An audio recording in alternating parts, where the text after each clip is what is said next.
नमस्कार आणि शुभ संध्याकाळ. सर्वप्रथम माझे मित्र, माझ्या MITमध्ये काम करणारे आणि मीडियाचं काम बघणारे रामहरी रुईकर आणि संजय कैकाडे या दोघांच्या पुढाकाराने आज आमचे सगळे पत्रकार मित्र पुण्याहून इथे वार्तांकन करण्यासाठी आलेले आहेत. आपल्या सगळ्यांच्या वतीनं मी त्यांचं मनपूर्वक स्वागत करतो. जोरदार टाळ्या वाजवून आपण पत्रकारांचं स्वागत करा. कोणाचाही पक्षप्रवेश नाही, कोणाचंही भांडण नाही, कोणाचाही राजीनामा नाही, कोणाचीही सत्ता उलटलेली नाही. अशा ह्या अलीकडच्या काळातल्या निरस कार्यक्रमामध्ये ज्यात जॉईनिंग आहे, ब्रेकिंग काही नाही, त्या ब्रेकिंग नसलेल्या कार्यक्रमाला हे सगळे उपस्थित झाले. कारण मी खूप खुश आहे, आनंदात आहे. हे सगळे आली मंडळी, माझे मित्र. आणि मी म्हटल्याप्रमाणे या 5 जोडप्यांच्या हस्ते सत्कार झाला, त्यातही मला प्रचंड आनंद आहे. कारण मला नेहमी असं गंमत वाटते की एवढा वेळ काढून ते सगळ्या 1000 जणांना व्हॉट्सॲप करा, वर्तमानपत्रातली जाहिरात करा. अवधूत कुलकर्णीने लगेच एक प्रवचन संपलं की अवधूत कुलकर्णी कॅलेंडर बघून पुढचा रविवार कोणता तो रिकामा आहे. मग ते असं विचार करत नाहीत की आत्ता तारीख देऊन जर नंतर आलो कोणी लग्नासाठी तर दिली तारीख किती दिली, मग त्याच्यानंतर कदाचित त्यांच्याकडे येते असतील की आमच्या मुलाचं किंवा मुलीचं लग्न या ठिकाणी करायचं आहे म्हणून. पण त्यांनी अत्यंत निरामय मनाने इतकी वर्ष हा हॉल दिला आणि म्हणून हे शक्य झालं तुमच्या सगळ्यांशी संवाद साधणं. त्यानंतर अनेक जणांनी माझ्या प्रवचनानंतर प्रश्नोत्तरं विचारण्यापूर्वी इथे जो अल्पोपहार दिला होता तो त्याचे प्रायोजक झाले अनेक जण. तसे आजही आहेत. कृष्णा हिंदू बेकरीकडनं आज मध्यंतरात सगळ्यांना पॅटीस आहे ना,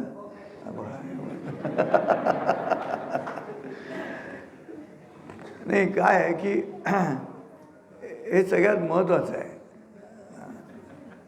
प्रवचन तर होतच राहतात, मध्यंतरात काय आहे.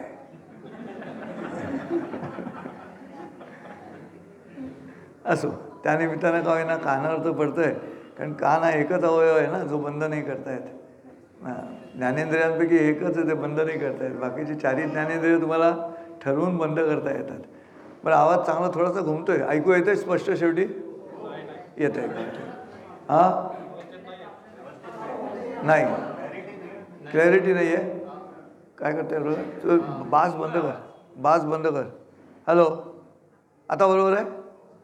आता मी मागे जाऊ की जाऊ?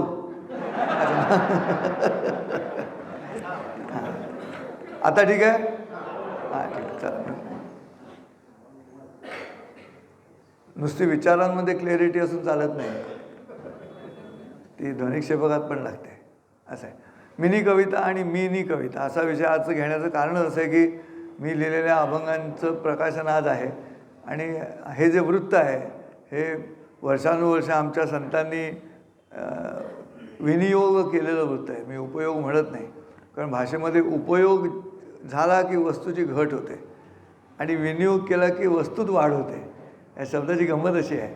त्यामुळे एखादी गोष्ट तुम्ही वापरलीत तर ती कशा कोणत्या हेतूनं वापरताय याच्यावरती सगळं अवलंबून असतं. त्यामुळे सदहेतू असेल तर त्या गोष्टीचा तुम्ही विनियोग केला असं म्हणायचं असतं. तर त्यामुळे अभंग हे जे वृत्त आहे त्या वृत्ताचा मला एक तर आवडतं आणि गमतीदार वृत्त आहे ते. कारण 2ऱ्या आणि 3ऱ्या चरणामध्ये यमक जुळतो असं हे वृत्त आहे. संतांच्या अभंगांमध्ये ते सातत्याने आढळतं. बाकी यमकाचं तुम्हाला माहिती आहे की 4 ओळीच्या ओळ असती तर 2री ओळ शेवटचं अक्षर आणि 4थ्या ओळीतलं शेवटचं अक्षर असा यमक संपतो किंवा लागोपाठची ओळ. पण इथे 2रं आणि 3रं यमकाने संपवण्याची क्रिया म्हणून ते वृत्त मला आवडतं. तर त्या वृत्तातले हे सगळे अभंग आहेत. मग मी विचार केला की जर असं मराठी भाषेचं ज्ञान म्हणा किंवा माहिती तुम्हाला देता येत असेल तर मग काय विषय घेता येईल मला. म्हणून म्हटलं मिनी कविता म्हणजे छोट्या कविता आणि मिनी कविता असं आपल्याला करता येईल का. त्यामुळे लहानपणापासून मी कविता करत आलो, कविता सुचत गेल्या. हळूहळू घरामध्ये भाषेची आवड सगळ्यात महत्त्वाची. राष्ट्राला वाचवायचं असेल तर भाषाच महत्त्वाची आहे, दुसरं काही महत्त्वाचं नाही. तुमच्या घरात काय भाषा बोलली जाते त्याच्यानुसार तुमचं संस्कृती ठरत जाते. त्यामुळे घरातल्या तुमच्या भाषेमध्ये भारतीयपण असणं आवश्यक आहे. आणि ते भारतीयपण आवश्यक असण्याचा सगळ्यात महत्त्वाचा मुद्दा आहे की ते असलं तर संस्कृती टिकणार आहे. कारण हीच एकमेव संस्कृती आहे जी कवितेच्या माध्यमातून फिलॉसॉफी सांगते. काव्याच्या माध्यमातून तत्त्वज्ञान सांगण्याचा मार्ग फक्त या भारतीय संस्कृतीमध्येच आहे की जो भगवद्गीतासारखा अनुष्टुप छंदातला ग्रंथ गीता म्हणजे लईमध्ये सादर करून त्यातून तुम्हाला तत्त्वज्ञान सांगितलं जातं. असं फार अन्य संस्कृतीमध्ये घडत नाही जे आपल्या इथे घडत आहे. आणि त्यामुळे म्हटलं चला आजचा विषय छान आहे, सत्य आहे, असे अधनमधनं शिंकत राहा. मिनी कविता म्हणजे मुळामध्ये आधी काव्य म्हणजे काय हा शब्द कसा तयार झाला असेल. कवी म्हणजे नेमकं काय गोंधळ आहे. कवी स्वतःला शाणे समजतात की कवी स्वतःला वेगळे समजतात. रसिक श्रोता घाबरून जातो कोणी ओळख करून देताना सांगितली की मी कवी आहे म्हणून. मग तो म्हणतो बघू नंतर भेटू. मी त्यांना भय असते की हा एखादी कविता लगेच ऐकवलं तर काय करा म्हणून. आणि कवितासुद्धा हळूहळू कठीण होत गेला. म्हणजे कवींचा दोष आहे रसिकांना दूर घेऊन जाण्याची क्रिया. म्हणजे मी आकाशाच्या आढ्याला डोळे लावून बसलो होतो. काय आकाशाच्या आढ्याला म्हणजे आधीच आढा म्हणजे वरती. त्यात हा कवी आकाशाच्या आढ्याला डोळे लावून बसलो होतो आणि आठवणींची जळमटं सोडवत होतो. असं काही लिहिलं की मग कवी दूर ऐकणारे दूर जातात त्याच्यापासून. कवीला वाटत असं की मी किती गहन काव्य सांगितलं म्हणून. मुळात सोपं करून सांगण्याची क्रिया म्हणून जे न देखे रवी ते देखे कवी. आणि मग त्याच्याही पुढे जाऊन आणखीन उत्तम व्हायला हवं असेल तर जे न देखे कवी ते देखे अनुभवी असं आहे. आणि म्हणून ह्या भाषेवरती लक्ष देऊन मी आज तुमच्याशी संवाद साधणार की मी लिहिलेल्या कविता बालगीतं लिहिली, मी पोवाडा लिहिला, लावण्या लिहिल्या, हिंदी गाणी लिहिली, भगवद्गीता अख्खी गाण्यांच्या रूपात लिहिली. हे लिहिताना मी कोणाला तरी गुरु मानलं असेल ना. आणि मी ज्याला गुरु मानलं त्यांचं नाव आहे गजानन दिगंबर माडगुळकर. की मी खरंच गुरु मानलं. माझ्या घरामध्ये देवघरामध्ये त्यांची प्रतिमा आहे. इतकं त्यांना गुरु मानतो कारण त्यांनी ज्या पद्धतीनं भेट नाही झाली त्यांची पण त्यांनी ज्या पद्धतीनं शब्द योजले तिथे माणसाच्या उत्क्रांतीचा नियम येतो. तुमची भाषा जेवढी समृद्ध तेवढे तुम्ही जास्त उच्च दर्जाचे. आणि त्यामुळे इतक्या विविध पद्धतीचं काव्य. आता कोणी असं म्हणतात की उर्दू साहित्यातली नजाकत मराठी साहित्यात कवितांमध्ये येत नाही. तर हाय वो रेशमी जुल्फों से बरसता पानी फूल से गालों पे रुकने को तरसता पानी. म्हणजे काय काव्य म्हणून आपण जोरदार कौतुक करतो क्या बात आहे म्हणून. पण माडगुळकर म्हणतात पावसात मी भिजले नाथा गाल निथळले जळी. पावसात मी भिजले नाथा गाल निथळले जळी ओठांनी ते टिपांनी सांगा शराब का वेगळी. तर हे आम्ही शोधलं नाही, आमच्या काव्यात नाही असं नाही. अशी मारी न तीर डोळा तिरपा करून, अशी मारी न तीर डोळा तिरपा करून काही जातील मरून आणि येतील फिरून. हे माडगुळकरच आहे ते. घोळ या शब्दानं गाणं सुरू होऊ शकतं हे माडगुळकरांच्या काव्यात आम्हाला आढळलं. घोळ निर्यांचा पदी अडखळे जलद चालणे जरा. घोळ निर्यांचा पदी अडखळे जलद चालणे जरा अशी ही साताऱ्याची तरा. काय गंमत ना. त्यामुळे माडगुळ आणि हीच व्यक्ती जोडजणी कारमुका सोड रे सायका मारही त्राटिका रामचंद्रा. कारमुका म्हणजे धनुष्य, जोडजणी कारमुका सोड रे सायक म्हणजे बाण, सोड रे सायका मारही त्राटिका रामचंद्रा. द्रा अक्षरावरती गाण्याचं ध्रुपद संपतंय. बघा अशी 7-8 कडवी लिहायची, प्रत्येकाला तो द्रा यायला पाहिजे ना नियमाप्रमाणे. शेवटच्या कडव्यामध्ये होऊ दे पौर्णिमा शौर्यचंद्रा. काय कल्पना आहे, होऊ दे पौर्णिमा शौर्यचंद्रा. मला असं वाटतं की इतकी सुंदर अतिशय उच्च दर्जाची मराठी भाषा जिला अभिजात दर्जा मिळायला वेळ गेला. अभिजात दर्जा इतका उशिरा मिळाला याचं कारण मी तुम्हाला एकदा सांगितलं होतं मागे. मला असं वाटतंय काय केलं आम्ही महाराष्ट्रातल्या लोकांनी? जर्दा तोंडात ठेवून दर्जा मागितला. त्यामुळे काय झालं, ऐकणाऱ्याला अभिजातचं अजिबातच ऐकू गेलं, अभिजात ऐकूच गेलं नाही. असं आहे. तर खरं पाहायला गेलं तर ही जी अभिजात शब्दाची व्याख्या रवी परांजपे चित्रकार त्यांनी त्यांच्या पुस्तकात दिलेली आहे. शिखरे रंगरेषांचे म्हणून रवी परांजपेंचं पुस्तक आहे, पुण्यातले चित्रकार. त्यांनी लिहिले अभिजात म्हणजे उत्स्फूर्तता वजा कारागिरी. जे उत्स्फूर्त जन्माला आलं तेच कारागिरी घेऊन आलं. इतकं सुंदर काव्य, क्राफ्टिंग करावं लागलं नाही, जन्मलं ते तसं जन्मलं. आणि ती 2 काव्य महाकाव्य, आर्ष महाकाव्य म्हणतात त्याला, रामायण आणि महाभारत. जे आली ती तशीच्या तशीच आली अख्खेच्या अख्खी. हे 2 प्रमुख प्रकार मानले गेले कवितेमध्ये, आर्ष महाकाव्य आणि विदग्ध महाकाव्य. कालिदासाचं मेघदूत हे विदग्ध आणि रामायण आणि महाभारत आहेत ती आर्ष महाकाव्य, ऋषी प्रणीत आहेत, ती उत्स्फूर्त आहेत, सहज उत्स्फूर्तपणे आली ती.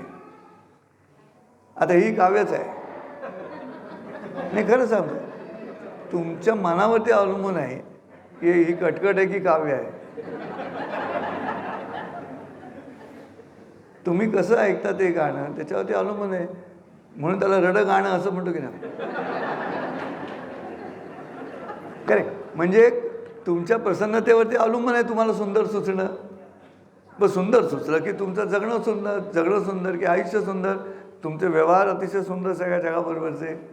ते सगळं येऊन थांबतं कुठे? तर ते भाषेवर येऊन थांबतं. आणि म्हणून ती भाषा समृद्ध, अतिशय सौंदर्य प्रधान असली पाहिजे.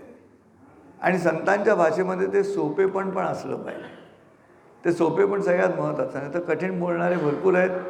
ते कठीण बोलणाऱ्यांना ज्येष्ठ विचारवंत म्हणतात. हां हां. म्हणजे बासी मर्ढेकरांच्या इंग्रजी कवितांचा त्यांच्या मराठी कवितांशी असलेला आंतरिक अनुबंध उलगडून दाखवत असता ते अर्वाचीन काव्य इतिहासाचं व्यवच्छेदक लक्षण ठरावं. काय कळलं सांगा?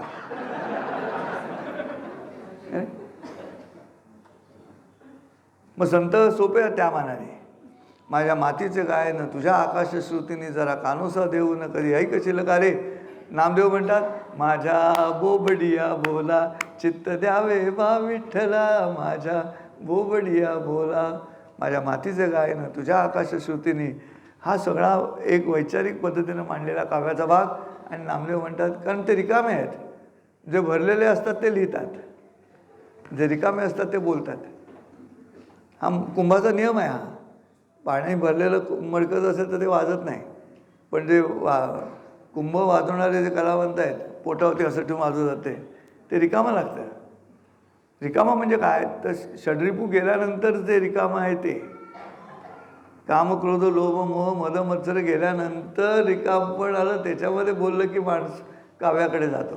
वर्ड्सवर्थ काय म्हणतो, इंग्लंडमधला कवी, poetry is a spontaneous overflow of powerful emotions recollected in tranquillity. पण पहिलं अर्धवाक्यच सगळे म्हणतात आणि विद्वान समजतात. नेहमी भाषणामध्ये तेवढं पहिलं वाक्य घेतलं जातं. Poetry is a spontaneous overflow of powerful emotions, पण रिकलेक्शन इन ट्रँक्युलिटी इथे कविता जन्माला येते. आणि ती तुम्हालाही जमू शकते असं माझं म्हणणं आहे.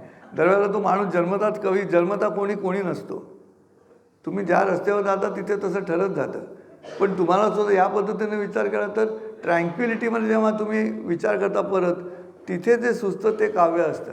वीज चमकली डोळे मिटवून गेली, हे साक्षर माणसाचं वाक्य आहे. अक्षर ओळख आहे आणि त्यांनी वर्णन केलं, वीज चमकली डोळे मिटवून गेली. पण दुसरी ओळ जेव्हा जन्माला येते, वीज चमकली डोळे मिटवून गेली, तर तिथे डोळे मिटले तरी क्षणभर समोर आली. ही दुसरी जो ओळ आहे ना, तिथे कविता सुरू होते. आताही तुम्ही ट्यूबलाईटकडे बघितलं आणि बंद केलं की ती दिसत राहते, बंद केली तरी दिसते. इथे तुमचं रिकलेक्शन इन ट्रँक्युलिटी, एकांतात पुनस्मरण करणं, तिथे माणूस जन्माला येतो. आम्ही एकांतात पुनस्मरण करत नाही म्हणून अडचण आहे. म्हणून प्रत्येक सामान्य माणसानं कवी व्हावं. स्वतःच्या घरातल्या घरात हक्काची बायको आहे, तिला ऐकवाव्यात. हा म्हणजे कोणी ऐकणार नसेल तर हां, तिला पर्याय नाही ऐकण्याशिवाय.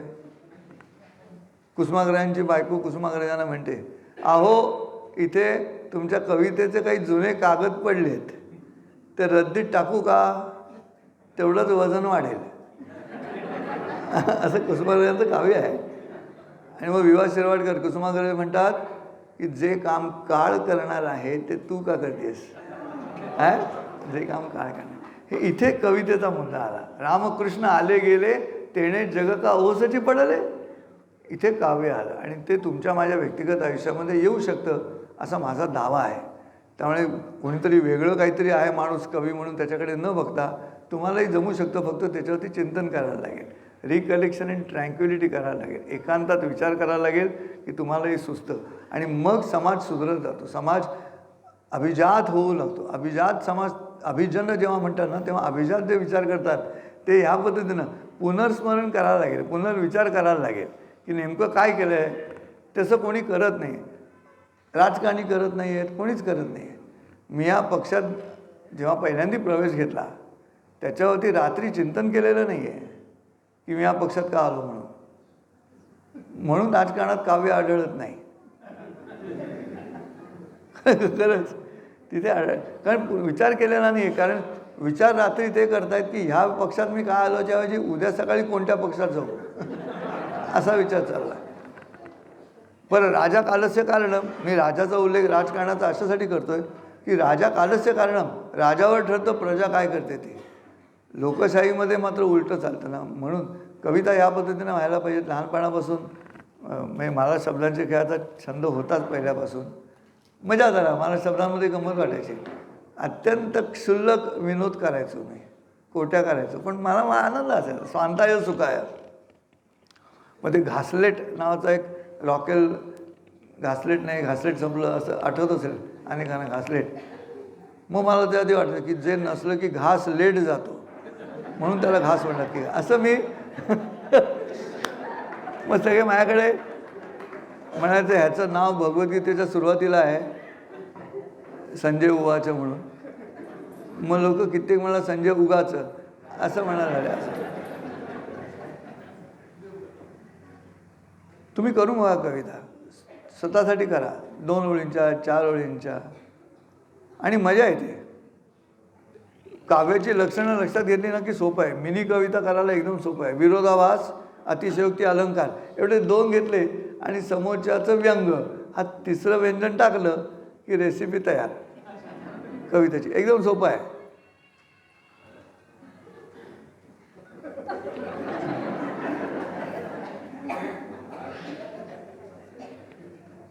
काव्यमय व्यत्यय नाही, पण खरं सांगतो तुम्ही हे करू बघा. मी म्हणतो ते आता ब्युटी पार्लर्सनी योगासनांचं शिबिर सुरू केलं आणि त्यांनी जाहिरात दिली की योगासनांच्या शिबिराला ॲडमिशन घेतली की फेशियल फ्री. मग पत्नी गेली आणि आल्यानंतर विचारलं त्यांनी शिबिरानंतर काही फरक पडला का. मग आता तिथे कविता करता येते का, तर येते. मग मी कविता केली. योगासनांचं शिबिर संपवून तू आलीस नि विचारलंस, माझ्यातल्या फरकाची तुला जाणीव नाही का झाली. योगासनांचं शिबिर संपवून तू आलीस नि विचारलंस, माझ्यातल्या फरकाची तुला जाणीव नाही का झाली. तुझ्याकडे आपालं मस्तक न्याहाळत मी म्हटलं बाकी सगळं तसंच आहे, फक्त भोवही बारीक झाली.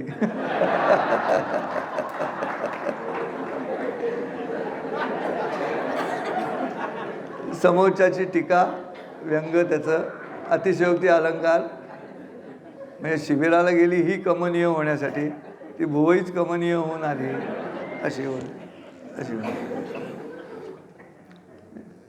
जीवन आनंददायी करण्याचा सगळ्यात सोपा मार्ग आहे आणि पटपट करता येतं.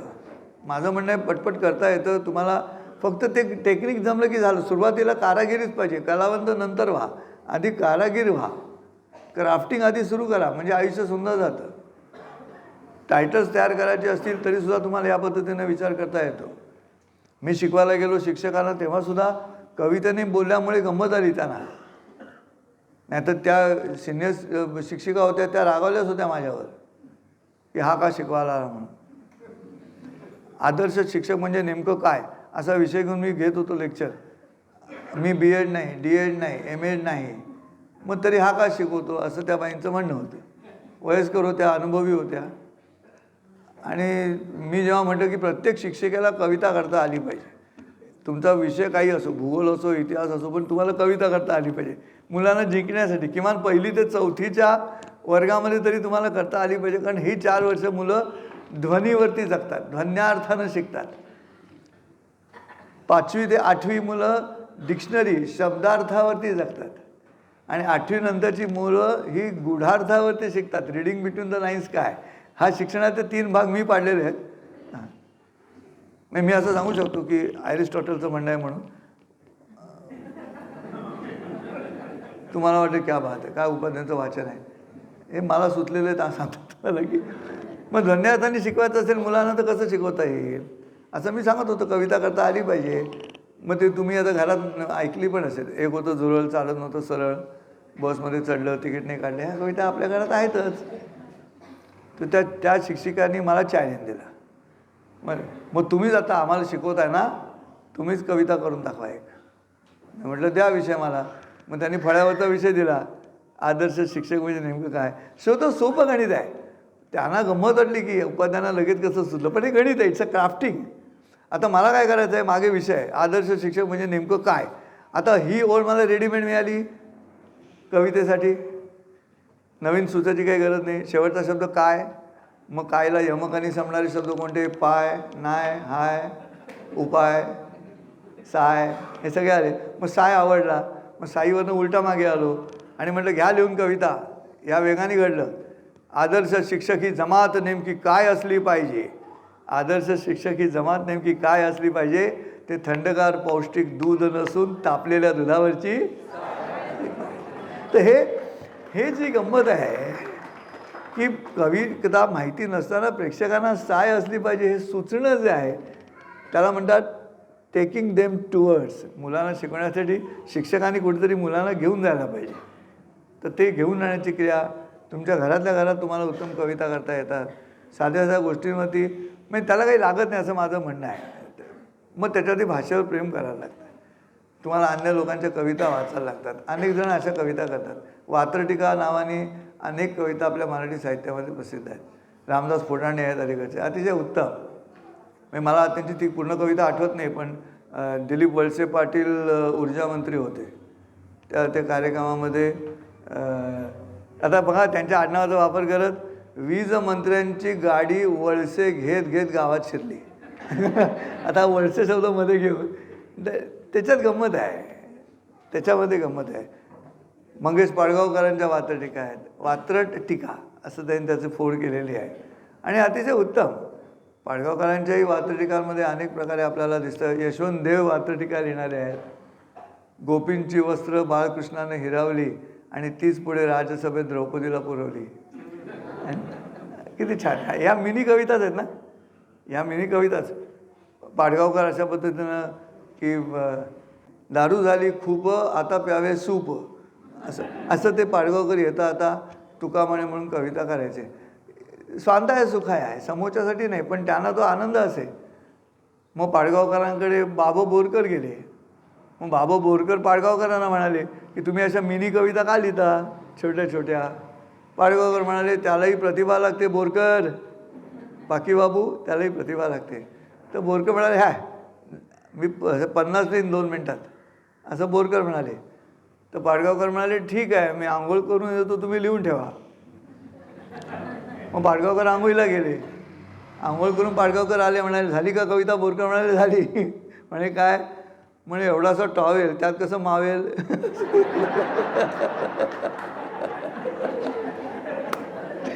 ही जी गंमत आहे ना श्रोते, मला असं वाटतं की सर्वसामान्य माणसाला याच्यात काहीच कठीण नाही.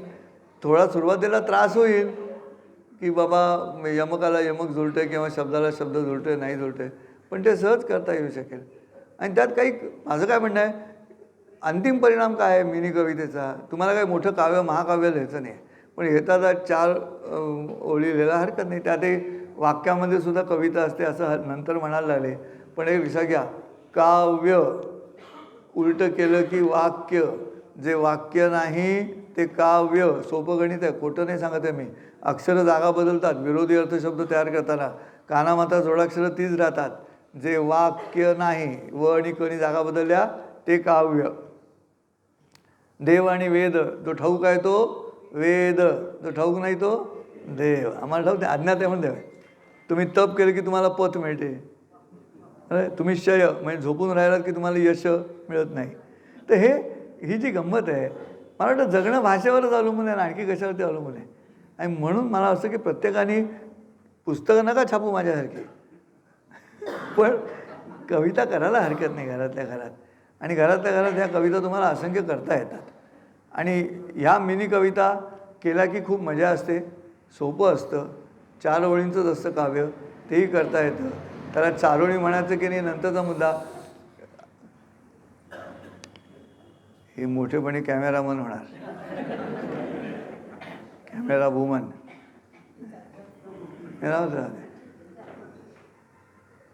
वा. माझ्यासमोरून दुडू दुडू धावत होते मूल, आई तिची चिडली पण मला पडली भूल. अरे की नाही, सोपं आहे. आता तुम्ही म्हणा काय उपाध्याय कवी आहेत, असं नाही, हे गणित आहे, हा रोजचा धंदा आहे.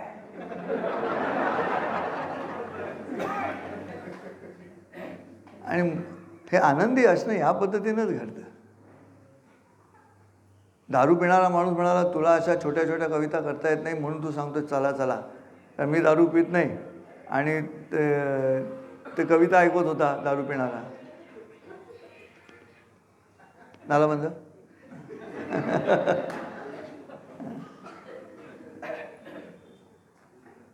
चिडायचंच नाही, आपल्या राग याचं कारणच नाही, कारण आपण ठरवून बोलत नाही ना.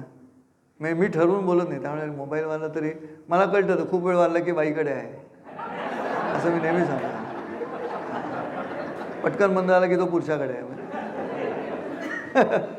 पण त्यांची पण चूक नाही, पर्समध्ये ठेवतात आणि मग गडबड होते त्यांची. त्या खाण्यात आहे, ह्या खाण्यात आहे, मधल्या खाण्यात आहे.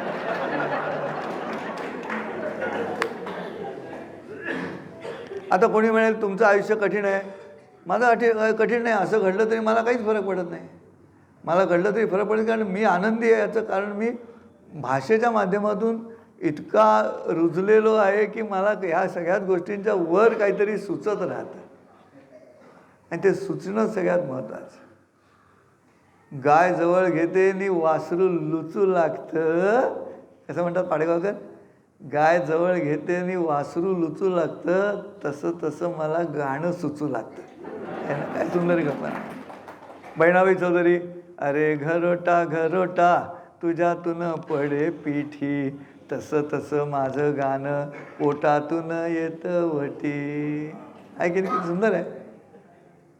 सौंदर्य कमी आहे नाही, मग दुर्लक्ष का सुहास पोपड्यांना सांगायला लागतं की आमच्या इथे पुस्तकं विकत घेतली जात नाहीत म्हणून. ती भाषा वाईट आहे म्हणून नाही, त्या भाषेचे नातेवाईक वाईट आहेत. मी खरंच सांगतो, टोरॉन्टोच्या शहरामध्ये टोरॉन्टोच्या गव्हर्नमेंटच्या वाचनालयामध्ये मराठी पुस्तकांचा सेक्शन होता. देशपांडे म्हणून, जी.पी. देशपांडे म्हणून गृहस्थ म्हातारे तिथे ते चालवत होते. त्यांच्या नावाने एक सेपरेट सेक्शन होता सायन्स अँड रिसर्च डिपार्टमेंटचा, जिथे त्यांच्या मेहनतीमुळे हजारो संशोधनाची पुस्तकं कॅनडामधल्या टोरॉन्टो शहरातल्या लायब्ररीत एकत्र आली की कॅनडियन गव्हर्नमेंटनी त्यांच्या नावाने तो सेक्शन करून टाकला, कौतुक म्हणून. आमच्या इथे जो शिक्षण मंत्री आहे त्याच्या नावाने केला असता तो, ज्यांनी मेहनत घेतली त्याच्याने. पण त्यांना येऊन मला सांगायला लागलं माझ्या पहिल्या दौऱ्यामध्ये कॅनडाच्या, मला येऊन सांगायला लागलं की उपाध्ये जरा लोकांना सांगाल का, कॅनडाचा नियम असा आहे की कॉम्प्युटरवरती एंट्री दिसली पाहिजे की मराठी पुस्तकं घेऊन गेले, मराठी पुस्तकं परत आणली. तुम्ही फक्त लोकांना आवाहन करा की तुम्ही वाचू नका, पण जाऊन लायब्ररीतलं मराठी पुस्तक आणा आणि मराठी पुस्तक परत नेऊन द्या 3 दिवसांनी. पण तसं घडलं नाही. आवाहन करूनही तिथल्या एंट्रीज कमी झाल्या. म्हणून दुसऱ्या दौऱ्यामध्ये कॅनडाच्या त्यांनी सांगितलं उपाध्ये सॉरी तुमचेही प्रयत्न वाया गेले, टोरॉन्टोचा मराठी शिक्षण बंद झाला.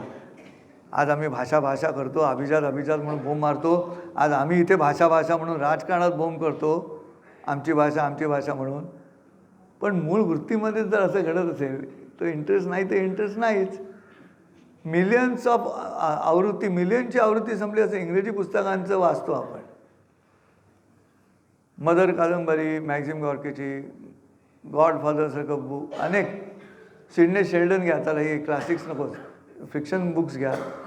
आमच्या इथे तसं नाही ना घडलं. भाषेविषयीच मुळात आपुलकी नाही. मग ही मिनी कविता करणार कशी? मी हे अनाथ आश्रमाला देतो हे सायकॉलॉजिकल ब्लॅकमेलिंग नाही आहे श्रोतेहो. मी जे बोलतो गेली 72 प्रवचनं ते जर दर्जेदार असेल तर तोच दर्जा ह्या अभंगांच्या पुस्तकात पण आहे, एवढं फक्त सांगायचं आहे. तुम्ही ते घेऊन त्याचा निधी मी दुसऱ्याला देतोच आहे. कारण तुकारामाच्या भूमिकेतून बघतो, कायमी पामर जाणे अर्थवेद वदवी गोविंद त्याची वदे आपुल्या बळे नाही मी बोलत सखा कृपावंत वाचा त्याची. एकदा मी ट्रस्टी आहे माझ्या ॲबिलिटीचा म्हटलं की हे घडायला हरकत नाही, पण तुम्हालाही अशा पद्धतीनं बघायला हरकत नाही. म्हणून मिनी कविता, 4 ओळींचीच कविता, 2 ओळींचीच कविता, द्विसंधान नावाची कविता. द्विसंधान, अक्षरं तीच, एकही अक्षर बदललं नाही. पहिल्या ओळीतलं अक्षर आणि दुसऱ्या ओळीतले अक्षर तीच, पण अर्थ बदलला. आहे कुठच्या भाषेमध्ये समृद्धी? कम बलवंतम न बाधती शीतम, बलवंताला थंडी का वाजत नाही, आणि उत्तरही तेच आहे, कंबलवंतम न बाधती शीतम. काय ताकद आहे? तिथून मराठीमध्ये पण आलेलं आहे. आम्हाला शोधायला लागतं ते. मोरोपंतांच्या आर्या घ्या, हे जी कवन आहे ती भाषेची समृद्धी केल्याशिवाय समाज समृद्ध कसा होणार? संवादामध्ये दर्जा नाही तर आचरणामध्ये दर्जा येणार कोण हो? तो आचरणामध्ये दर्जा आणायला भाषा तशी लागेल ना. iPhone 17 घ्यायचा आणि हे तुझ्या आईला असं करून तुम्ही बोललो तर iPhone 17चा फायदा काय त्या? म्हणजे फक्त मशीन समृद्ध झालं, तुमच्या भाषेचं काय? तुम्ही गोड कुठे बोलताय? म्हणून पसायदानामध्ये ज्ञानेश्वरांना विनवणी करावी लागली. बोलते जे अर्णव पियुषाचे असं सांगायला लागलं. कसं बोला ते सांगायला लागलं. 6व्या अध्यायामध्ये सुरुवातीला माऊलींना सांगायला लागलं की मराठी भाषा किती समृद्ध आहे म्हणून. किती शतकात? 1290मध्ये सांगितलं आहे ज्ञानेश्वर माऊलीने. त्याचं मराठी रूपांतर तुम्हाला सांगतो, म्हणजे तुम्हाला कळेल की ज्ञानेश्वर माऊलीने त्यावेळेला 6व्या अध्यायातला कुंडलिनी जागृतीचा जो योग आहे, ध्यानयोग, तो समजावण्यासाठी ही भाषाच उपयोगाची आहे असं सांगतायत ते. माझा मराठाची बोलू कौतुके परी अमृता तेही पैजासे जिंके, ऐसे अक्षरे रसिके मेळविन. ऐकणाऱ्याला रसिक म्हणतायत. आज सगळे सिक झाले, आज रसिकच नाहीत. सरसो विपरीताश्चेत सरसत्वम न मुच्यती, साक्षरा विपरीताश्चेत राक्षसा एव केवलम. जो सरस आहे तो उलटा सुलटा सरस आहे. जो नुसता साक्षर आहे तो येताना राक्षसासारखा वागतो. त्यांची संख्या वाढली, त्यामुळे अडचण निर्माण झाली. म्हणून वर्तमानपत्रातली पुरवणी मी वाचतो, कारण तिथे किमान काहीतरी साहित्याविषयी लिहिलेलं असतं किंवा काही वेगळं लिहिलेलं असतं. पहिलं पान, शेवटचं पान, खून, भ्रष्टाचार, मारामाऱ्या, आणि शेवटच्या पानावर आमचा देश कुठच्या तरी खेळात हरलेला. प्रश्न असा आहे की ही भाषा समृद्ध करायला लागेल ना. तुकारामांनी जेव्हा शिवाजी महाराजांचा नजराणा परत केला तेव्हा जगद्गुरू तुकाराम महाराजांचा अभंग आहे त्याच्याबरोबर. आम्हा नाही चाड तुझी छत्रपती, आम्ही पत्रपती त्रैलोक्याचे. आम्ही त्रैलोक्याच्या वार्तांकन करणारी मंडळी आहोत. आम्ही तुझा नजराणा आला म्हणून तो विकत घेणारी गोष्टी आम्ही नव्हे असं कळवण्याची ताकद जी आहे ती भाषा समृद्ध होती म्हणून ते शक्य झालं. कळवणं नाही तर शक्य नाही. ज्ञानेश्वर माऊलींनी काय वर्णन केलं 6वा अध्याय ऐका. माय मराठी बोललो जरी, मी MA ला असताना हे भाषांतर केलं होतं माझ्या अभ्यासासाठी. त्या ज्या ओव्या आहेत तेवढ्या की भाषा किती समृद्ध आहे. 6वा अध्याय, माय मराठी बोललो जरी, अमृतालाही जिंकतील सत्वरी, ऐशा अक्षरांची गुंफेन सरी, मधुर शब्द प्रणाली, जिच्या कोमलते पुढती, सप्तस्वरांचे रंग फिके पडती, सुगंधही घेईल शरणागती, जिच्या पुढे रसाळ वाणीच्या लोभापायी, जिभा येती कानांच्या ठाई, इंद्रिये करतील हातघाई आपसात, शब्द जरी कानांचे प्रयोजन, परी जीभ म्हणे हे माझे भोजन, नाकास मोहवी सुगंधी पण, ऐशी शब्दांचीच रूपे, पदपंक्ती नवलाची रीत, पाहून डोळे होतील तृप्त, म्हणती रुपयाची खाणं पुढ्यात अमुच्या असे, पदास पूर्णता लाभता क्षणी, मन बाहेर येऊ धावनी. 6वा पंचेंद्रिय झाली, मन बाहेर येई धावनी, आणि सरसावे हात पसरूनी, मिठी मारण्या शब्दाला. अख्खं शरीर या पद्धतीनं त्या भाषेसाठी आसुसलेलं असेल अशी ही मराठी भाषा आहे जी अमृतालाही सहज जिंकू शकते. आम्ही काय केलं मग? महाराष्ट्र स्थापन झाल्यापासून संतांच्या साहित्यातलं ज्ञान घ्यायच्याऐवजी त्यांना अंधश्रद्धाळू म्हटलं गेलं. आळंदीला साहित्य संमेलन झालं, एकही साहित्यिक समाधीचं दर्शन घ्यायला गेला नाही. ज्या शिरोमणी संतांची कविता 700 वर्ष टिकते आणि तुम्ही महाबळेश्वरला जाऊन व्हिस्की घेता घेता लिहिलेलं गाणं 4 महिने पण टिकत नाही. इथे अडचण आहे. म्हणून मिनी कविता, मला असं वाटतं की जीवन हे काव्य आहे आणि प्रत्येकाचं आयुष्य काव्य होण्यासाठी किमान एवढी तरी गंमत करायला हरकत नाही. जशी आत्ता मला सुचली गंमत तसं करता येईल ना, नाही येणं करता सहज येईल. एक होता राजू, असं म्हटलं की तर राजूला काय शब्द आहेत, काय हरकत आहे घर बसल्या मोबाईलवरती असं करीत बसण्यापेक्षा, किंवा बारमध्ये जाऊन असं करण्यापेक्षा डान्स बारमध्ये काय हरकत आहे. एक होता राजू, मग काय काय शब्द आहे, मग त्याला भेटला काजू. मग राजू म्हणाला काजूला मी तुला कसा भाजू. मग काजू म्हणतो राजूला तर हो बाजू. तुम्हाला नाही वाटतं तुमचा नातू खुश होईल, तुमची नात खुश होईल तुमच्यावरती की आजोबांनी काय कविता ऐकली, मग तोही तशी कविता करायला लागेल. हे जोवियल जगणं जे आहे ना आनंदाचं, ते करायला काय हरकत आहे. कोणी सांगितलं तुम्हाला की तुम्हाला अध्यक्ष व्हायचं साहित्य संमेलनाचं. घरचे अध्यक्ष व्हा, घरच्या साहित्याचे अध्यक्ष व्हायला काय हरकत आहे. तिथे मिनी कविता आहेत, त्यात ती गंमत आहे. आणि मग सुचत जातं. तुम्ही वृत्तांचा अभ्यास करायला शोधतो. तुम्ही म्हणाले प्रवचनाचा विषय का, प्रवचनाचाच विषय आहे. घ्या वृत्त. मंगलाष्टकं गाताना ह्याच हॉलमध्ये कितीतरी बायका गात असतील मंगलाष्टकं बेसूर.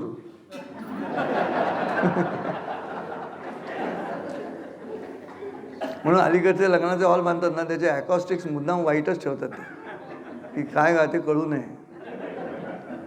पण जरा अभ्यास केला की कळे. हे कशामध्ये येतात मंगलाष्टकं, शार्दूल विक्रीडित या वृत्तामध्ये येतात. आहे वृत्त विशाल त्यास म्हणती शार्दूल विक्रीडित, मासा जास तताक पूर्ण करीसी पादास की जोडित. ही त्याची ॲनाटॉमी आहे वृत्ताची, बरोबर आहे.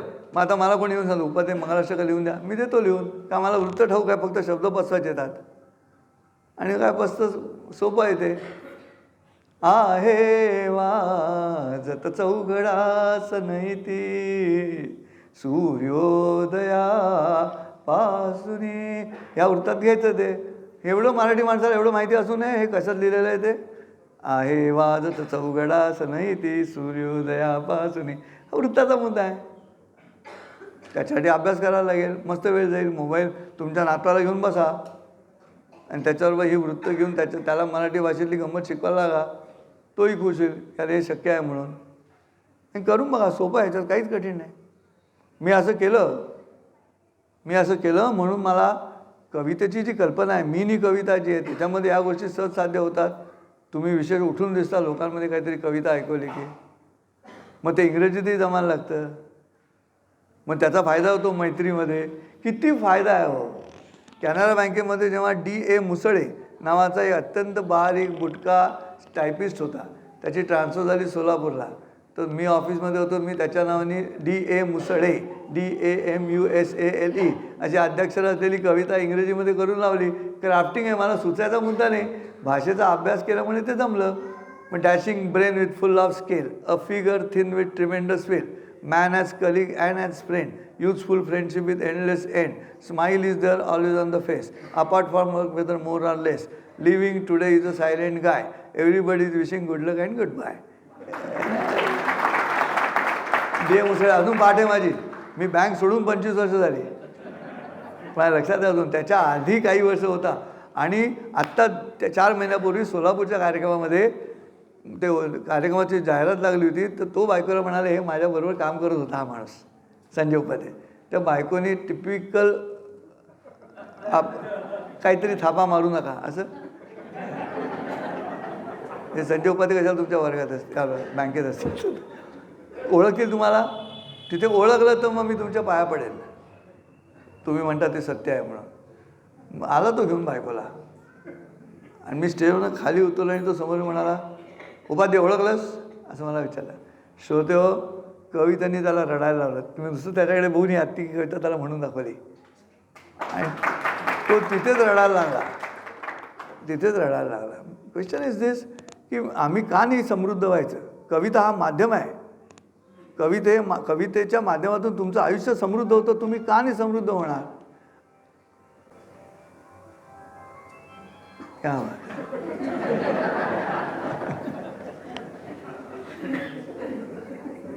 चालायचंच. जेव्हा बरोबर नसते बाईला तेव्हा वाजतो मोबाईल. आता फालतू कविता आहे पण गंमत झाली ना. हां, की एकटाच पुरुष आला तर बायको फोन करते सारखा, त्यामुळे जेव्हा बरोबर नसते बाईला तेव्हा वाजतो मोबाईल. खूप छान लिहिता येतं. मग ग. माडगुळकरांच्या काव्याचा आधार घेऊन मी पूर्ण गीत भगवद्गीता त्यांच्या चालीवरती लिहिली. त्यांच्या सुधीर फडक्यांनी लावलेल्या चालींचा आधार घेत मी गीत भगवद्गीता पुस्तक लिहिलं. आश्रया गुहेकडे जानकीस पाठवा, चापबाण घ्या करी सावधान राघवा, सावधान राघवा, हे गाणं आहे. मग विश्वमायतात मी, अग्नी आहुती मी, सामवेद मी, यजुर्वेद ऋग्वेद मी, उगमस्थिती अंत मी, आद्य बीज होय मी, तेज वरुण अमर मरण आणि आत्मशक्ती मी, पुण्य संपता जीवा मृत्यूलोक लाभला, ऐक सांगतो तुला, असं कृष्ण अर्जुनाला म्हणतो. असं गाणं लिहिलं मी. हे त्या काव्याचा आधारभूत घेऊन आहे, चालीचा आधारभूत घेऊन आहे. माडगुळकरांच्या शब्दांची जी रचना आहे त्याच्यावरती ते जमून येतं.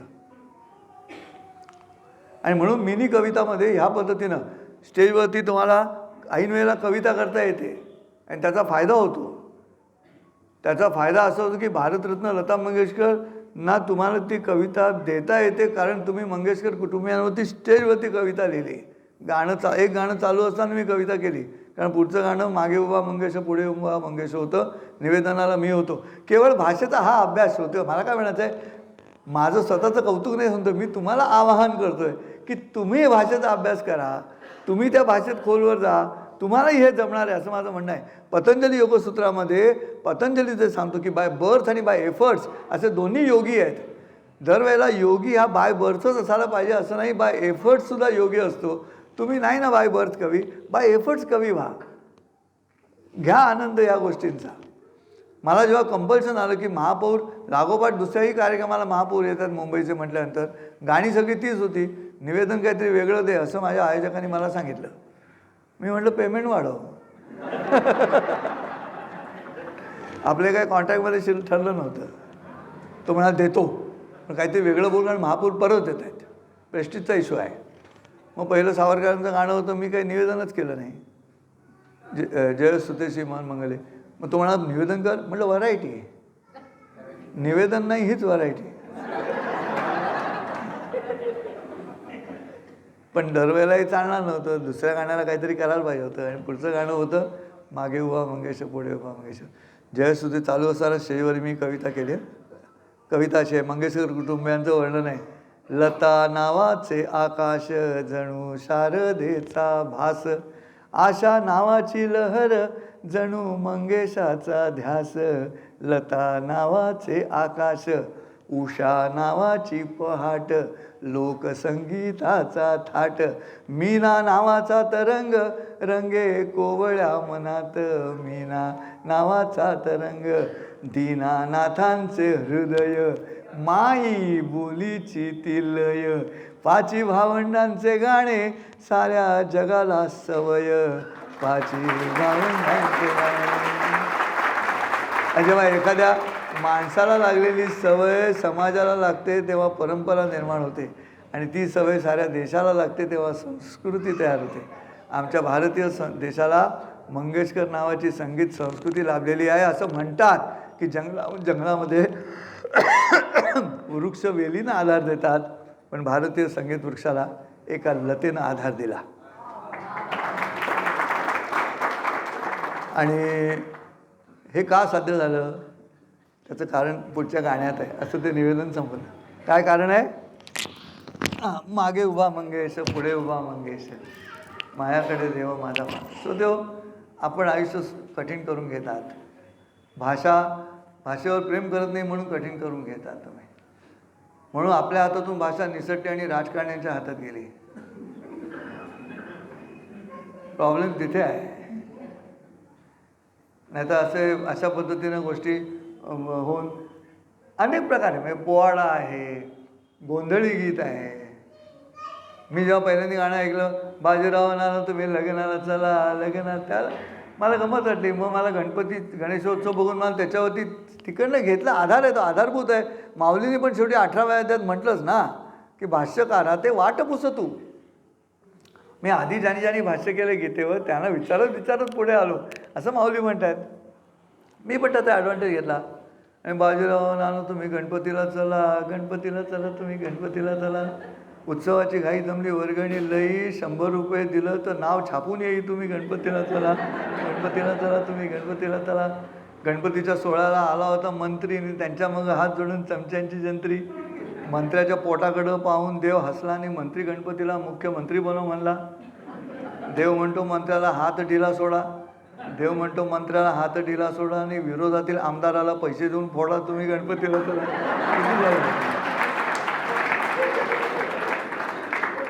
गणपतीच्या पूजेसाठी भज्जी होता सोहळा आणि आरतीसाठी झाले फक्त कार्यकर्ते गोळा. भज्जी म्हणतो आरत्यांमध्ये शॉर्टकट हाणा आणि सुकं करतानंतर घालीन लोटांगण म्हणा तुम्ही.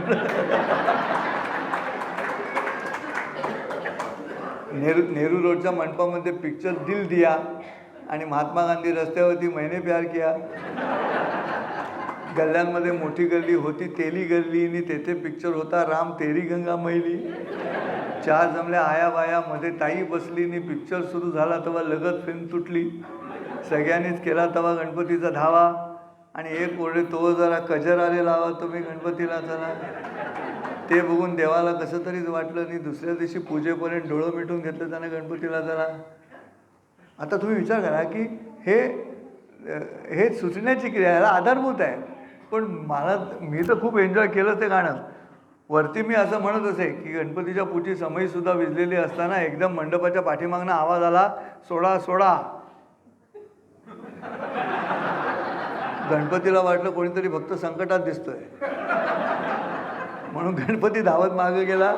तर त्याने पाहिलं सगळे कार्यकर्ते बसले होते आणि एक म्हणत होता मी पाण्यात घेत नाही, सोडा सोडा.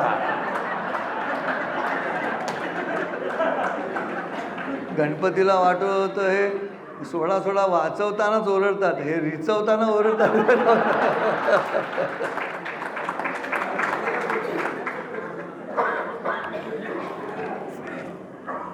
सांगायचा मुद्दा असा आहे की राष्ट्र टिकवायचं असेल, महाराष्ट्र टिकवायचं असेल तर ह्या भाषेवर प्रेम करताना सगळ्यात सोपा मार्ग कविता आहे.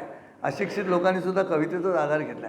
अख्ख्या महाराष्ट्रातल्या जात्यावर बसून दळण दळणाऱ्या अशिक्षित बायका कवितेच्या साह्यानंच बोलतात, कवितेच्या साह्यानंच बोलतात. उगवला नारायण उगवती संध्या करी, 9 रत्नांचं जानवं त्याच्या डाव्या भुजेवरी. जात्यावर बसल्या बसल्या चाललं आहे सगळं. आता शेजी बाई कर सांभाळ डाळीचा. डाळ वाळत टाकले उन्हामध्ये आणि ती हिचं रांगतं पोर आत शिरलं अंगणामध्ये, तर ते आता डाळीमध्ये जाऊन असं करणार रांगणारं पोर येते. तर ही तिला सांगते शेजी बाई कर सांभाळ डाळीचा, माझा ताना अंगणात वाघ सुटला जाळीचा. काय दृष्टांत आहे. एवढंसं लेकरू कसं जाईल तर जाळीतून वाघ ज्या वेगाने बाहेर पडतो त्या वेगाने डाळ उद्ध्वस्त करेल. अशिक्षित आहे. ह्या बायका काय महाबळेश्वरला गेल्या? स्वातंत्र्यवीर सावरकरांना अंदमानच्या काळ कोठडीमध्ये त्या एवढीच्या खिडकीतून कधीतरी दिसणारी चंद्राची कोर आहे, तरी सावरकर लिहितात ती कोर कोवळ्या चंद्राची, ती पोर पोवळ्या ओठांची. असं तिथे सुचणं म्हणजे मन तरुण असल्याचं लक्षण आहे. हातापायात त्या हातकड्या बेड्या घालूनही पोर पोवळ्या ओठांची असा दृष्टांत सुचणं जे आहे याचा अर्थ हा आत्मा बाहेर निघू शकतो. तुमच्या शरीराच्या बाहेर तुमचं मन येऊन जातं. ते बाहेर गेल्यानंतरचा आनंद व्यक्त करायचा आहे, तिथे ती कविता आहे. आणि मला कोणी विचार की उपाध्याय तुम्ही एवढे नेहमी आनंदात का? त्याचं कारण कविता सुचत राहते. मला भाषा सारखी विनोद सुचवत राहते, कोटी सुचवत राहते, चांगले चांगले शब्द सुचवत राहते. विशाल महिला सहकारी बँक. मी जेव्हा बोर्ड वाचतो आय एन्जॉय. यांना कळत नाही विशाल शब्द कुठे लावायचा.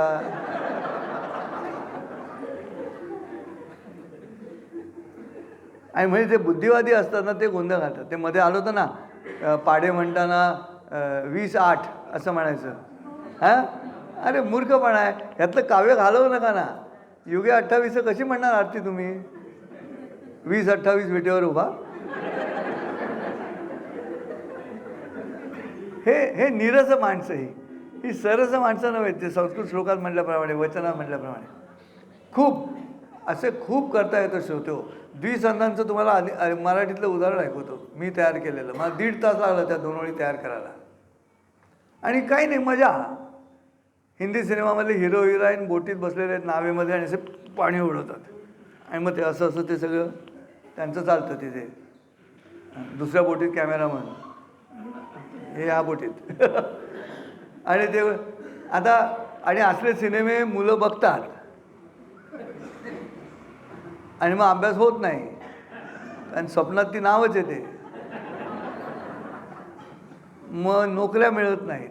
आता पहिली ओळ काय आहे ते वर्णन. नावेत नजराही मिळता हातांवर आदळेल लाट. पाण्याची लाट हातांवरती येऊन आदळते. कधी?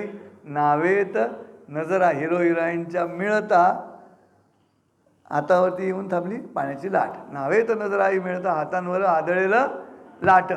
आता ही ओळ अक्षरं बदलली नाहीत मी, फक्त त्यांच्या जागा बदलल्या. क्रमही तोच अक्षरांचा. काय समृद्ध भाषा आहे! काय माझ्या 1.5 तास मला 3 सिरियल चुकल्या माझ्या, अर्ध्या तासाच्या, पण मजा आली. काय झालं? दुसरी ओळ. पहिली ओळ काय? नावेत नजराही मिळता हातांवर आदळेल लाट. दुसरी ओळ अक्षरं तीच, क्रम तोच, स्पेसिंग बदललं. ना वेतन जराही मिळता हातांवर आदळे ललाट.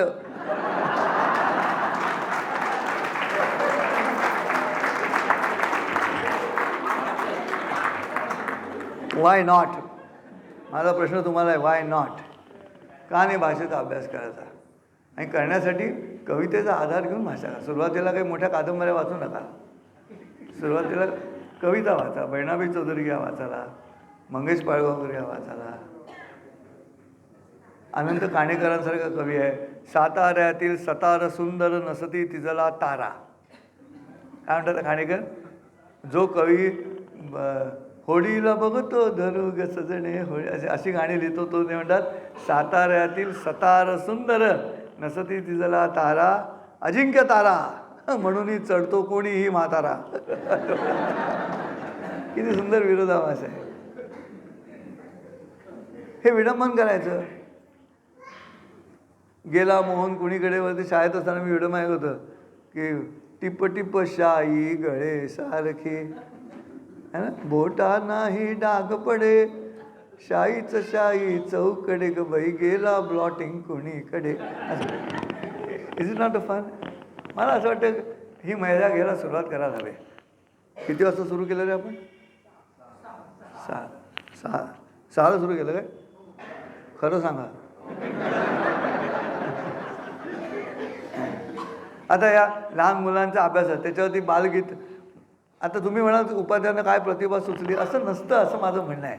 मी स्तोम माजवलं माझ्या प्रतिभेचं तर आहे प्रतिभा, पण तसं काही नाही आहे, तसं काही नसतं.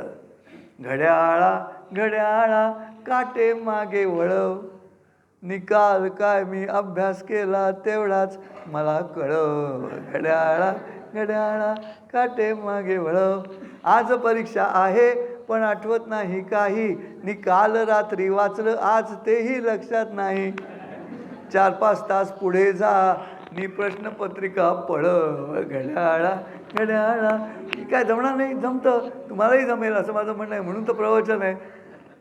जे मला जमतं ते तुम्हाला जमलं पाहिजे असा हेतू मला ठेवून जे केलं जातं तेच प्रवचन असतं. नाही तर प्रवचन तुम्हाला पुढे घेऊन जाणं म्हणजे प्रवचन आहे ना. प्र हे अक्षर त्याच्यासाठीच आहे. करून बघा. मतिमंद मुलांच्या शाळेत मी गेलो होतो. तिथल्या शिक्षिका म्हणाल्या की या मुलांना शिकवताना पंचायत होते, सिग्नल शिकवताना खूप पंचायत होते असं त्यांनी मला सांगितलं. मग तुम्ही काय ते गाणं लिहून द्या ना. म्हटलं देतो. आता देतो म्हणताना काय मला असं काय प्रतिभावर असं नाही, शब्दांचं गणित मला माहिती आहे. मी त्यांना तिथे बसून गाणं लिहून दिलं. आम्ही तिघे भाऊ एका खांबावर राहू, खांबावरनं वाहनांची गंमत आम्ही पाहू, आम्ही तिघे भाऊ एका खांबावर राहू. मी मोठा भाऊ नाव रंग लाल माझे, रस्त्यावर असतो आम्ही एकमेव राजे. मला पाहून रस्त्यावर थांबतात गाड्या, माझ्या पुढे नाही चालत वाहनांच्या खोड्या. मी जाताच वाहनांचे ताफे लागतात धावू. आम्ही तिघे भाऊ एका खांबावर राहू. मी धाकटा भाऊ माझा रंग आहे हिरवा, मी सांगे सगळ्यांना चला जावा धावा. मला पाहून रस्त्यावर वाहनांची ये जा. मोठा भाऊ लगेच म्हणे आता नंबर माझा, सांगा त्याची आज्ञा मोडून कसा पुढे जाऊ. आम्ही तिघे भाऊ एका खांबावर राहू. मी मधला भाऊ माझा रंग आहे पिवळा, रस्त्यावरचे सगळे लोक मला म्हणती बावळा. मोठ्याचे ऐकले मी तर गाड्यांना धावती, धाकट्याचे ऐकले मी तर गाड्यांना थांबती. कळत नाही मला मी कुणाची बाजू घेऊ. आम्ही तिघे भाऊ एका खांबावर. त्या मतीमधनं मुलांच्या शाळेला बरं झालं ना, ह्या गाण्यावरती रंग कळत असल्यामुळे मुलांचं जगणं सोपं झालं. हा, this is what the creativity for social deformation, creativity for conflicts, creativity for स्वार्थ नथिंग. कलावंतानं जगाला काय देता येईल याचा विचार करावा. माझ्या निर्मितीतून त्याला भांडण मिळालं की आनंद मिळाला ते महत्त्वाचं. ते ह्या अशा पद्धतीने शक्य होऊ शकतं कवितेच्या माध्यमातून. बँकेत तर किती थट्टा व्हायची माझी नोकरी करत असताना. एकदा बँकेत लाईटच गेले, लाईट गेले आणि सगळ्या मॅनेजरनी सगळ्यांना मेणबत्त्या दिला, काम करा. तर एक मुलगी होती, तिच्याकडे मेणबत्ती तुटलेली मेणबत्ती आली, अशी खाली तुटलेली. तर तिला काही ते लावता येईना. मग तिला तेवढंच कारण मिळालं काम न करण्याचं. तिने काय केलं, टाचण्यांचा बॉक्स होता समोर, ती एक एक टाचणी घेऊन ती अशी त्या वातीच्या बाजूने अशी गोल गोल गोल गोल असं तिने टाचण्या टोचल्या. आता ही खाली तुटलेली मेणबत्ती वरती टाचण्या टोचलेल्या, अशी ती असे उपाध्ये याच्यावर कविता करा ना. मी पण तेवढंच प्रोफेशनल आहे. म्हटलं मी करतो, पण माझं पुढचं काम तू करायचं. मग निघता घर तेव्हा चालेल. मग मॅनेजरला साक्षी ठेवला. मग ती म्हणाली 10 मिनटात द्यायची. म्हटलं लाव घड्याळ. 10 मिनटात मी कविता केली. या कवितेचं स्तोम तुम्ही कसंही माजवू शकता. प्रश्न असा आहे की मी जी कविता लिहिली ती, काळोख म्हणतो मेणबत्तीला मला तुझी साथ दे, सुखदुःखाच्या कवडशांना प्रकाशाचे हात दे, अंतरीच्या धाग्याला मेहनतीची वाद दे, वाऱ्यावरच्या वरातीला सुदिशेची वाट दे, निज काया जाळूनवरती उभं राहायचा पाया दे, काळोखाच्या दाई दिशांना प्रकाशाची छाया दे, मौजेमध्ये फडफडणाऱ्या मेणबत्तीला धक्का बसला, धक्का बसताच मौजाचा बत्तीचा त्या पाया खचला, मेणबत्तीच्या मृदू मुखावर दुःखावेगाची टोचणी होती, आयुष अश्रूंमध्ये ओथंबलेली अंतरीची पापणी होती, तरीसुद्धा बत्तीने त्या खचला पाया टाकला काढून आणि पुन्हा स्वतःला जाळून घेऊन उभी राहिली नांगर टाकून. आता तिला काम करायला लागलं. मग माझी कविता ऐकून पिऊन दिलं की तिला कात्री नेऊन दिली, खालचा कापा आणि पुन्हा उभी करा. प्रश्न असा आहे की आता ही कविता खरं कारण मी तुम्हाला सांगितलं काय घडलं ते. आता समजा MA गेलीच माझी कविता, मी मेल्यावर, आता जाणं कठीण. पण मग काय करतील ते प्राध्यापक, काय सांगेल, संजय उपाध्यायांच्या प्रतिभेचा व्यवच्छेदक लक्षण वगैरे असं काही ते करून तो. आयुष्य सोपं आहे हो, आणि त्या कवितांच्या माध्यमातून सोपं होऊ शकतं. ही 2 मुलं किती मनापासून ऐकतात माझं. बरं, एक तर त्यांचे वडील शिक्षक आहेत मोरे, पण हे करून बघा. अनेक प्रकार आहेत, अनेक वृत्त आहेत, अनेक वृत्तांमध्ये अभ्यास करा, लावणी लिहायला सुरुवात करा. तुम्ही करून तर बघा, असं माझं विनवणी आहे. If you think you can, you can. आम्ही तसा विचार करते, आम्ही तेवढं मराठी भाषेवरती प्रेमच करत नाही. तेवढं प्रेम केलं की तुम्हालाही सुचेल, उत्तम उत्तम सुचेल तुम्हाला. परवा आता मी कविता लिहिली, इथे पत्रकार बसले पण त्यांच्यासाठी सांगतो. आणि हो, तो मोठ्या चॅनलचा संपादक, त्याला पाठवली. मला वाटलं तो कौतुक करेल माझं. TV चॅनलचं संपादक होतं. काय झालं, व्हिडिओ आला होता. नाशिकमध्ये पत्रकार काहीतरी कॅमेरे लावून गेले होते आणि बिबट्या आला आणि ते सगळे पत्रकार धावत सुटले, पळत सुटले, एका दिशेने धावत सुटले सगळे. तर ती व्हिडिओ बघितला आणि मला एक व्यंगात्मक कविता सुचली. मी म्हटलं बिबट्या माध्यमांच्या मागे लागला. बिबट्या माध्यमांच्या मागे लागला आणि डावे आणि उजवे पत्रकार आपापली बाजू विसरून एकाच दिशेनं धावत सुटले.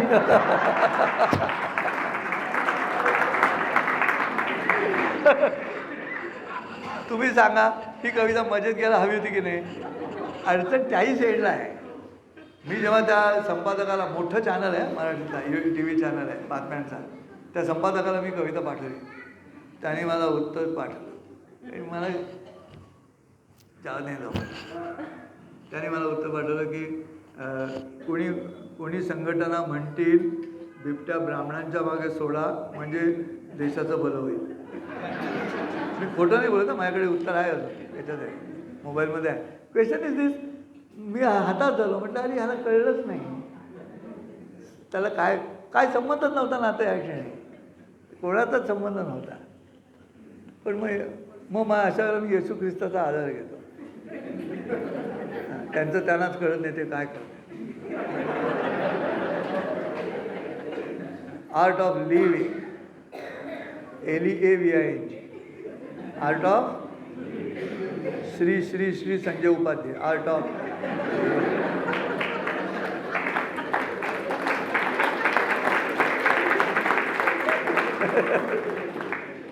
त्या कवितेतली मजाच गेली ना,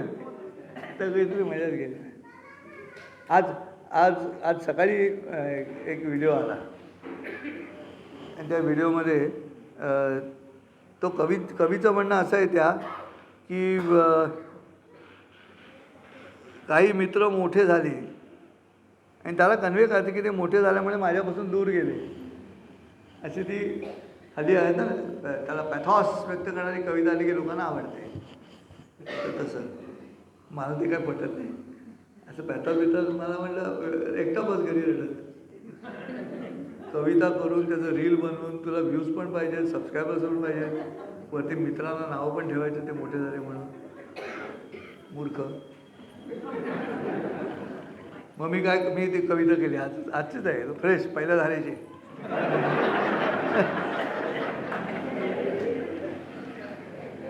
कोणतीही अपेक्षा ठेवतो त्याला मित्र कुणी म्हणू नये. कोणतीही अपेक्षा ठेवतो त्याला मित्र कुणी म्हणू नये. मित्र झाले मोठे आता म्हणून कोणी कणू नये. मित्र म्हणजे अद्वैताचा समानार्थी शब्द असतो. मित्र म्हणजे अद्वैताचा समानार्थी शब्द असतो. मित्र मोठा म्हणजे मीच मोठा असे म्हणतो तोच खरा मित्र शब्दाच्या व्याख्येत बसतो. त्र म्हणजे टाकून देणे. त्र म्हणजे टाकून देणे. ज्याने मी टाकून दिला तो मित्र नेकच असतो. ज्याने मी टाकून दिला तो मित्र नेकच असतो. मित्र शब्दात दोन नसतात, दोघे मिळून एकच असतो. मित्र शब्दात दोन नसतात, दोघे मिळून एकच असतो. मित्र म्हटला की कथा व्यथा एकच असतात, ऐका बरं का. मित्र म्हटला की कथा व्यथा एकच असतात, ऐका बरं का. मित्र मोठे झाले जो म्हणतो तोच किंचित असतो परका. मित्र मोठे झाले जो म्हणतो तोच किंचित असतो परका. भेटाभेटी फेटाफेटी यावर मैत्री ठरत नाही. भेटाभेटी फेटाफेटी यावर मैत्री ठरत नाही. दोन्ही हृदयांचे भागाकार पूर्ण, बाकी काहीच उरत नाही. बाकी काहीच. आता ती त्या कवीला मिळेल न मिळेल, मी खुश आहे, मी प्रसन्न आहे. त्याला मिळेल नाही मिळाली, तो पुन्हा आणखी कविता लिहिली त्याच्यावर उत्तरादाखल. पण मी काय करतो, उत्तर आलं की लगेच संपादकाचं वाक्य देतो, हा वाद इथे संपवता शेवतो. खरंच की आता ह्या पद्धतीनं विचार करा. आयुष्याचा कविता भरपूर ऐकवता येतील. माझ्याकडे भरपूर कविता आहे, विविध पद्धतीच्या आहेत. ते पोवाडा बिवाडा सगळं आहे, पण ते कधीतरी नंतर एक वेगळ्या पद्धतीनं ऐकव. त्यामुळे आता तुम्हाला माहितीच आहे मध्यंतरात काय आहे ते. त्यामुळे अधिकार आहे म्हणून मी तुम्हाला आता धरून ठेवत नाही वेठीस. आता आपण इथे थांबूया आणि खाऊया. धन्यवाद.